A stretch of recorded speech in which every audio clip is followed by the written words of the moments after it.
হযরত হানজালা রাদিয়াল্লাহু তাআলা আনহু খোলা তরবারি নিয়ে উহুদের ময়দানে চলে গেছেন। উহুদের ময়দানে গিয়া যুদ্ধের ভিতরে ঢুকে গেছেন, কাফেরদের ভিতরে ঢুকে গেছেন। অসংখ্য কাফেরদেরকে জাহান্নামে পাঠাইয়া নিজেও শহীদ হয়ে গেছেন। আর এই দিক দিয়া যখন যুদ্ধ শেষ হয়েছে, যুদ্ধ শেষ হওয়ার পরে রাসূল আকরাম সাল্লাল্লাহু আলাইহি ওয়াসাল্লাম মোটামুটি হুঁশ ফিরে আসছে, মোটামুটি সুস্থ অবস্থায় আছে। এমত অবস্থায় রাসূল আকরাম সাল্লাল্লাহু আলাইহি ওয়াসাল্লাম সাহাবায়ে কেরাম রাদিয়াল্লাহু তাআলা আনহুম আজমাইনদেরকে ডাক দিয়া বলেন, এই আমার সাহাবীরা, যুদ্ধের ময়দানে যে সমস্ত সাহাবায়ে কেরাম শহীদ হয়েছে, সমস্ত শহীদদের লাশগুলো তোমরা এক জায়গায় করো। সাহাবায়ে কেরাম রাদিয়াল্লাহু তাআলা আনহু শহীদদের লাশগুলোকে এক জায়গায় জমা করতেছেন পয়গম্বরের সামনে।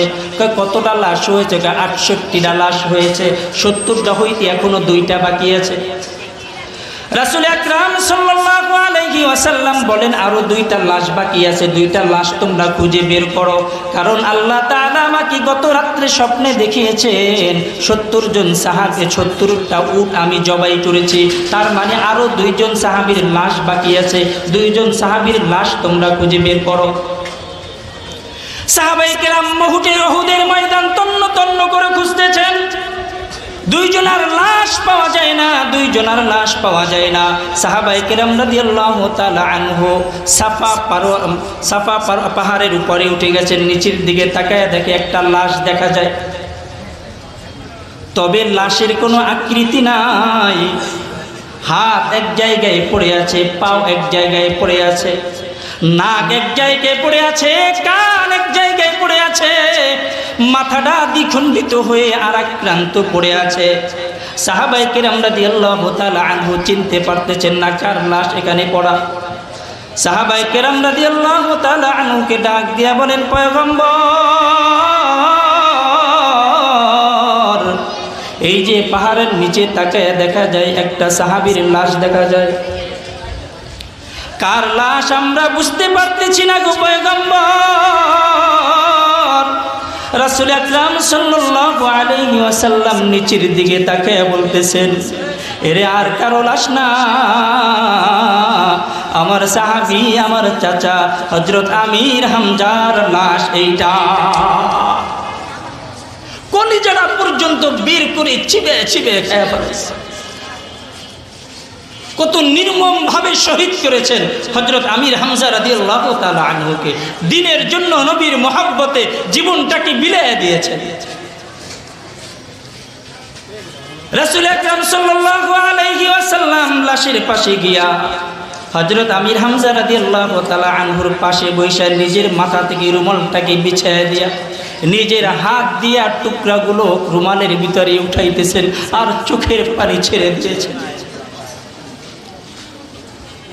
লাশটাকে নিয়ে অন্যান্য শহীদদের লাশের পাশে রাখা হয়েছে। কয় আরো একটা তো লাশ আছে, ওইটা খুঁজে বের করো।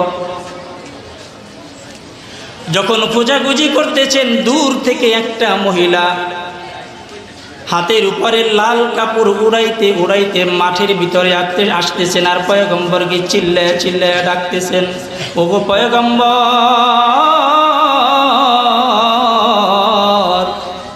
চিল্লায় চিল্লায় ডাকতেছেন মহিলা সাহাবী। রাসূল আকরাম সাল্লাল্লাহু আলাইহি ওয়াসাল্লামের সামনে যখন আসতেন, তুমি কে, কি তোমার পরিচয়? সাহাবিয়া মহিলা ডাক দিয়ে বলেন, পয়গম্বর, আপনি আমাকে চিনবেন না, তবে আমার পরিচয় হইল গতকালকে আপনি যেই সাহাবীর বিবাহ পড়াইছিলেন মসজিদে নববীর ভিতরে খাজুর ছিটাইয়া, আমি হইলাম আপনার ওই সাহাবী হযরত হানজালা রাদিয়াল্লাহু তাআলা আনহুর বিবি। তুমি এখানে কেন আসছো? কয় আমার স্বামী শাহাদাত বরণ করেছে, এই উহুদের ময়দানে আমার স্বামী শাহাদাত বরণ করেছে।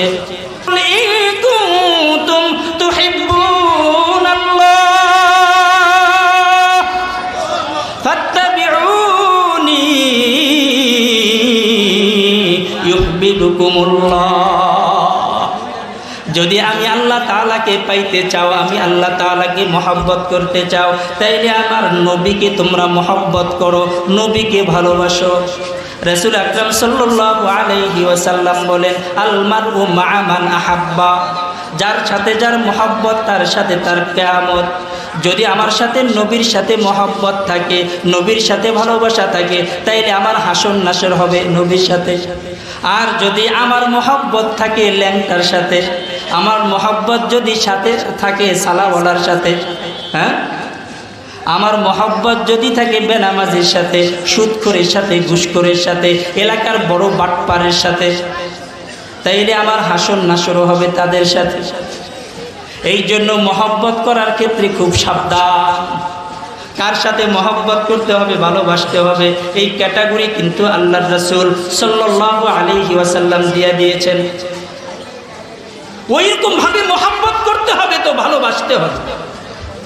হযরত হানজালা রাদিয়াল্লাহু তাআলা আনহু মাত্র বিবাহ হয়েছে মসজিদে নববীতে, হযরত হানজালা রাদিয়াল্লাহু তাআলা আনহুর বিবাহ পড়ায় দিয়েছেন রাসূল আকরাম সাল্লাল্লাহু আলাইহি ওয়াসাল্লাম। হযরত হানজালা রাদিয়াল্লাহু তাআলা আনহুকে বলেন, হানজালা, তোমাকে যুদ্ধ থেকে মওকুফ করে দেওয়া হইল, তোমার যুদ্ধের ময়দানে যাইতে হবে না, তোমাকে বিবাহ পড়ায় দিলাম, তুমি তোমার বিবির সাথে সময় দাও।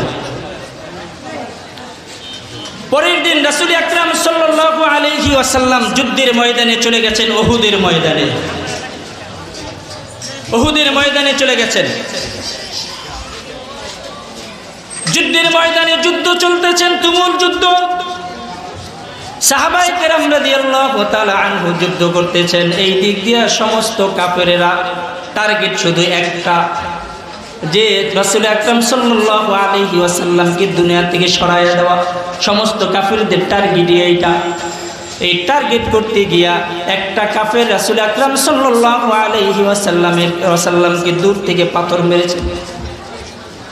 পাথরের আঘাতে রাসূল আকরাম সাল্লাল্লাহু আলাইহি ওয়াসাল্লাম জমিনে পড়ে গেছেন। আর এই দিক দিয়ে অন্য একটা কাফের এমন ভাবে তরবারি দিয়ে আঘাত করেছেন, আঘাতের কারণে রাসূল আকরাম সাল্লাল্লাহু আলাইহি ওয়াসাল্লামের মাথার লোহার হেলমেট ভাঙা মাথার ভিতরে ঢুকে গেছে। সাহাবায়ে কেরাম খেয়াল করতে পারে নাই, দেখে নাই। রাসূল আকরাম সাল্লাল্লাহু আলাইহি ওয়াসাল্লাম একটু নিচে পড়ে গেছেন, গর্তের মতো একটা জায়গার নিচে পড়ে গেছেন। আর এই দিক দিয়া কাফেরেরা মাঠের ভিতরে সংবাদ ছড়াইয়া দিয়েছে উহুদের ময়দানে, নবী নাই, নবী দুনিয়া থেকে বিদায় হয়ে গেছে। এই সংবাদগুলো পৌঁছে গেছে। এই সংবাদ যখন পৌঁছার সাথে সাথে সাহাবায়ে কেরাম পাগল করা হয়ে গেছে। রাতের অন্ধকার মদিনার ভিতরে কি যেন সংবাদ প্রচার করতেছেন, রাস্তার ভিতরে দৌড়ে দৌড়ে বলতেছেন, কুতিলা মুহাম্মদ, কুতিলা মুহাম্মদ, নবী দুনিয়াতে নাই, নবীকে হত্যা করে ফেলেছে। হযরত হানজালা রাদিয়াল্লাহু তাআলা আনহু বিবির সাথে সময় কাটাইয়া মাত্র গোসল করতে বের হয়েছে।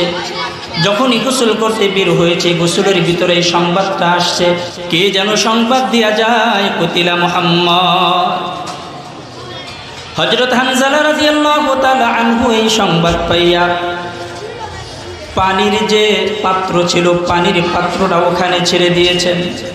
ঘরের ভিতরে দৌড়াইয়া আসছে, দৌড়াইয়া দরজায় নক করেছেন, বিবিকে ডাক দিয়া বলেন, বিবি, আমার তরবারিটা আমাকে হাতে দাও। বিবি ডাক দিয়া বলে, স্বামী, আপনি না মাত্র গোসল করতে গেলেন, গোসল থেকে কেন রিটার্ন আসলেন, ঘটনা কি? কয়, তোমার কানে কি যায় নাই, কে যেন মদিনায় বইলা যাইতেছেন, কুতিলা মুহাম্মদ, আমার নবী নাই, আমার নবী দুনিয়া থেকে চলে গেছে, আমার তরবারিটা দাও, আমি উহুদের ময়দানে চলে যাব। তরবারি নিয়ে যখন উহুদের ময়দানে ছুটছেন, বিবি পিছন থেকে জামা টান দিয়া ধরেছেন, স্বামী, আপনি যায়েন না, আপনাকে একটু সময় দেন, আমাকে একটু সময় দেন। কয়, কি সময় দিব? কয়, আপনি নাপাক অবস্থা আছেন, একটু গোসল করে যান। আমি যেই সময়টা নিয়ে গোসল করব, ওই সময় তো আমার হাতে নাই। আমার নবী দুনিয়াতে নাই, আমি কার জন্য গোসল করব, কার জন্য পবিত্র হব? এর মুসলমান দেখেন মহব্বত কাকে বলে, ভালোবাসা কাকে বলে? হ্যাঁ, ভালোবাসা কাকে বলে দেখেন। হযরত হানজালা রাদিয়াল্লাহু তাআলা আনহু খোলা তরবারি নিয়ে উহুদের ময়দানে চলে গেছেন। উহুদের ময়দানে গিয়া যুদ্ধের ভিতরে ঢুকে গেছেন, কাফেরদের ভিতরে ঢুকে গেছেন। অসংখ্য কাফেরদেরকে জাহান্নামে পাঠাইয়া নিজেও শহীদ হয়ে গেছেন। আর এই দিক দিয়া যখন যুদ্ধ শেষ হয়েছে, যুদ্ধ শেষ হওয়ার পরে রাসূল আকরাম সাল্লাল্লাহু আলাইহি ওয়াসাল্লাম মোটামুটি হুঁশ ফিরে আসছে, মোটামুটি সুস্থ অবস্থায় আছে। এমত অবস্থায় রাসূল আকরাম সাল্লাল্লাহু আলাইহি ওয়াসাল্লাম সাহাবায়ে কেরাম রাদিয়াল্লাহু তাআলা আনহুম আজমাইনদেরকে ডাক দিয়া বলেন, এই আমার সাহাবীরা, যুদ্ধের ময়দানে যে সমস্ত সাহাবায়ে কেরাম শহীদ হয়েছে, সমস্ত শহীদদের লাশগুলো তোমরা এক জায়গায় করো। সাহাবায়ে কেরাম রাদিয়াল্লাহু তাআলা আনহু শহীদদের লাশগুলোকে এক জায়গায় জমা করতেছেন পয়গম্বরের সামনে। কতটা লাশ হয়েছে? 68টা লাশ হয়েছে, 70টা হইতে এখনো 2টা বাকি আছে। রাসূল আকরাম সাল্লাল্লাহু আলাইহি ওয়াসাল্লাম বলেন, আরো 2টা লাশ বাকি আছে, 2টা লাশ তোমরা খুঁজে বের করো। কারণ আল্লাহ তাআলা আমাকে গত রাত্রে স্বপ্নে দেখিয়েছেন 70 জন সাহাবী, 70টা উট আমি জবাই করেছি। তার মানে আরো 2 জন সাহাবীর লাশ বাকি আছে, 2 জন সাহাবীর লাশ তোমরা খুঁজে বের করো। সাহাবায়ে কেরাম উহুদের ময়দান তন্ন তন্ন করে খুঁজতেছেন, 2 জনের লাশ পাওয়া যায় না, 2 জনের লাশ পাওয়া যায় না। সাহাবায়ে কেরাম রাদিয়াল্লাহু তাআলা আনহু সাফা পাহাড়ের উপরে উঠে গেছেন, নিচের দিকে তাকায় দেখে একটা লাশ দেখা যায়। তবে লাশের কোনো আকৃতি নাই, হাত এক জায়গায় পড়ে আছে, পাও এক জায়গায় পড়ে আছে, নাক এক জায়গায় পড়ে আছে, কান এক জায়গায় পড়ে আছে, মাথাটা দ্বিখণ্ডিত হয়ে আর এক প্রান্ত পড়ে আছে। সাহাবায়ে কেরাম রাদিয়াল্লাহু তাআলা আনহু চিনতে পারতেছেন না কার লাশ এখানে পড়া। সাহাবায়ে কেরাম রাদিয়াল্লাহু তাআলা আনহুকে ডাক দিয়া বলেন, পয়গম্বর, এই যে পাহাড়ের নিচে তাকায় দেখা যায় একটা সাহাবীর লাশ দেখা যায়, কার লাশ আমরা বুঝতে পারতেছি না গো পয়গম্বর। রাসূল আকরাম সাল্লাল্লাহু আলাইহি ওয়াসাল্লাম নিচের দিকে তাকিয়ে বলতেছেন, এরে আর কারো লাশ না, আমার সাহাবী, আমার চাচা হযরত আমির হামজার লাশ এইটা। কলিজাটা পর্যন্ত বের করে চিবে চিবে খেয়ে ফেলেছে। কত নির্মম ভাবে শহীদ করেছেন হযরত আমির হামজা রাদিয়াল্লাহু তাআলা আনহুকে। দ্বীনের জন্য নবীর মহব্বতে জীবনটাকে বিলিয়ে দিয়েছেন। রাসূল আকরাম সাল্লাল্লাহু আলাইহি ওয়াসাল্লাম লাশের পাশে গিয়া হযরত আমির হামজা রাদিয়াল্লাহু তাআলা আনহুর পাশে বসে নিজের মাথা থেকে রুমালটাকে বিছিয়ে দিয়া নিজের হাত দিয়া টুকরাগুলো রুমালের ভিতরে উঠাইতেছেন আর চোখের পানি ছেড়ে দিয়েছেন। লাশটাকে নিয়ে অন্যান্য শহীদদের লাশের পাশে রাখা হয়েছে। কয় আরো একটা তো লাশ আছে, ওইটা খুঁজে বের করো। যখন খোঁজাখুঁজি করতেছেন, দূর থেকে একটা মহিলা হাতের উপরে লাল কাপড় উড়াইতে উড়াইতে মাঠের ভিতরে আসতেছেন আর পয়গম্বরকে চিল্লায়া চিল্লায়া ডাকতেছেন, ওগো পয়গম্বর,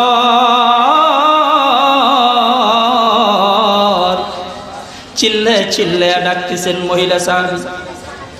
রাসূল আকরাম সাল্লাল্লাহু আলাইহি ওয়াসাল্লামের সামনে যখন আসতেন, তুমি কে, কি তোমার পরিচয়? সাহাবিয়া মহিলা ডাক দিয়ে বলেন, পয়গম্বর,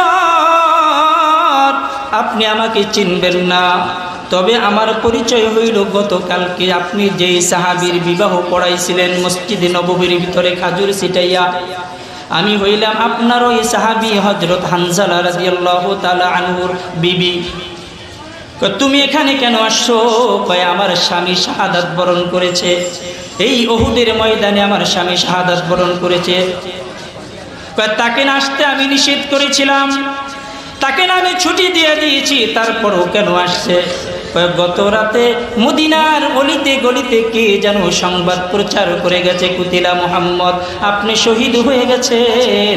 এই সংবাদ যখন আমার স্বামীর কানে গেছে, আপনার হানজালার কানের ভিতরে যখন এই সংবাদটা পৌঁছে, আমার স্বামী গোসল ফরজ ছিল, গোসল না কইরা নাপাক অবস্থায় তরবারিটা নিয়ে উহুদের ময়দানে চলে এসেছে। ওগো পয়গম্বর,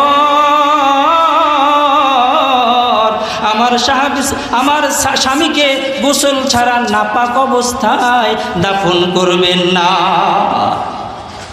আমার স্বামী নাপাক, সকল সাহাবীকে, সমস্ত শহীদদের লাশ আপনি গোসল ছাড়া বিনা গোসলে দাফন করে দেন, তবে আমার দাবি আমার স্বামীকে গোসল ছাড়া দাফন দিয়েন না। সাহাবায়ে কেরাম রাদিয়াল্লাহু তাআলা আনহু হযরত হানজালা রাদিয়াল্লাহু তাআলা আনহুর লাশ খুঁজতেছে, উহুদের ময়দানে লাশ পাওয়া যায় না, উহুদের ময়দানে লাশ খুঁজে পাওয়া যায় না, তন্ন তন্ন করে খুঁজতেছে। আর অন্য দিক দিয়ে হযরত জিবরাইল আলাইহিস সালাতু ওয়াস সালাম পয়গম্বর আলাইহিস সালাতু ওয়াস সালামের কানে কানে বলতেছেন, পয়গম্বর, আপনার হানজালার লাশ উহুদের ময়দানে খুঁজে কোনো লাভ নাই। আপনার হানজালার লাশ উহুদের ময়দানে এই জমিনে খুঁজতে আপনি পাইবেন না। ওই যে তাকায়া দেখেন, আল্লাহ তাআলা আপনার হানজালাকে এতটা পছন্দ করেছেন, এতটা মহব্বত করেছেন, এতটা ভালোবাসছেন, এতভাবে কবুল করেছেন। আপনার হানজালার লাশকে আল্লাহ তাআলা মহব্বত কইরা দুনিয়ার পানি দিয়া গোসল না করাইয়া ওই জান্নাতের পানি দিয়া আপনার হানজালার লাশটাকে গোসল করাইতেছে। সুবহানাল্লাহর আওয়াজ এত আস্তে, আরো জোরে। গোসল শেষে যখন হযরত হানজালা রাদিয়াল্লাহু তাআলা আনহুর লাশটাকে জমিনে আনা হয়েছে, জমিনে আনার পরে একজন সাহাবী বলেন, আমি একটু পরীক্ষা করার জন্য, একটু ট্রাই করার জন্য সামনে গেছি। হযরত হানজালা রাদিয়াল্লাহু তাআলা আনহুর লাশের পাশে গিয়ে আমি ট্রাই করতেছি আসলে বাস্তব কিনা, একটু দেখতে চাইছিলাম। যায় দেখি তখনও পর্যন্ত হযরত হানজালা রাদিয়াল্লাহু তাআলা আনহুর শরীর থেকে জান্নাতি পানিগুলো টপ টপ করে জমিনে পড়তেছে। এরে মুসলমান, কেমন মহব্বত ছিল, কেমন ভালোবাসা ছিল তাদের ভিতরে। তাদেরও কেমন মৃত্যু হয়েছে, আর আমাদেরও তো মৃত্যু হয়। এ মুসলমান, মরতে তো হবে, নাকি কেউ বাঁচতে পারবো বলেন? বাঁচতে কেউ পারবো বলেন? দুনিয়াতে এমন কেউ আছেন যে দুনিয়াতে থাকতে পারবে? হ্যাঁ, এমন কেউ আছে যে আমি দুনিয়া থেকে বিদায় নেব না, দুনিয়াতে আমি থাকবো? আছে এমন কেউ? আপনি আমি কোন জায়গার মূলা? বড় বড় ক্ষমতাশীল তো দুনিয়াতে থাকতে পারে নাই। হ্যাঁ, এত ক্ষমতা ছিল, পুরা বিশ্ব পরিচালনা করেছে, পুরা বিশ্বের রাজত্ব করেছে, তারপরেও তো দুনিয়াতে থাকতে পারে নাই। পারছে?